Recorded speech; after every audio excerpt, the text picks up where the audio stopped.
اگر جوان ہو تو اپنی جوانی کو بڑھاپے کی نگاہ سے دیکھو، اگر بڑھاپے میں داخل ہو رہے ہو تو خود کو جوانی کی نگاہ سے دیکھو کہ آپ نے کس طرح کا بڑھاپا سوچا تھا۔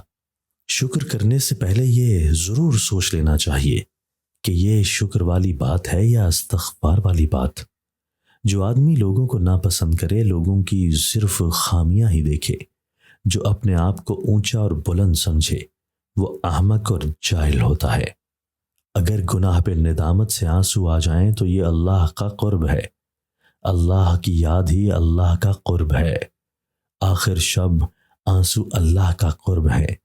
انسان کا اللہ سے قریب ترین رشتہ آنسوؤں کا ہے۔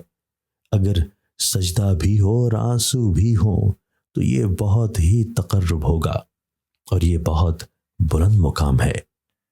انسان کو اپنے عجز کا اظہار کیسے کرنا چاہیے؟ اللہ کے تکبر کو بیان کر کے، اللہ اکبر کہہ کر، یہی آپ کا عجز ہے۔ دولت، حسن، شہرت، مرتبہ، محبتیں اور اولاد، اگر ان کو اللہ کی راہ میں چھوڑنے کی ہمت ہو تو یہ اللہ کا فضل ہوتی ہیں، اور اگر ان کو اللہ کی راہ میں چھوڑنے کی ہمت نہیں ہے تو یہ آپ پر آزمائش ہیں۔ فقیری یہ ہے کہ آپ زمین کے اوپر کا کردار اور زمین کے اندر جانے کے بعد کو کردار برابر کر دیں۔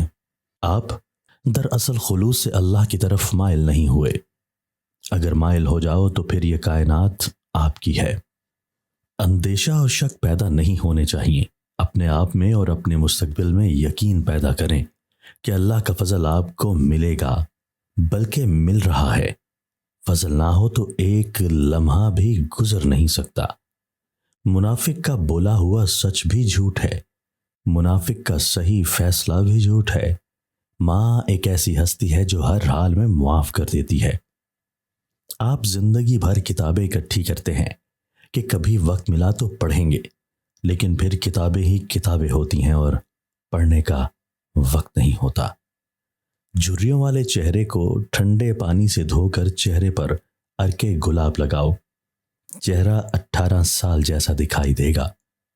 محبت کا استعمال وہاں کرو جہاں اللہ کی راہ ہو، اور مجاز کی محبت میں اللہ کی راہ اس وقت آتی ہے جب یہ آنن فانن ذہن میں تبدیلی پیدا کر دے اور اللہ کی طرف رجوع ہو جائے۔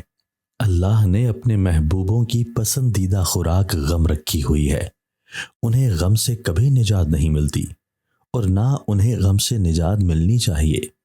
ان کی تکالیف رفع نہیں ہوتی اور نہ رفع ہونی چاہیے۔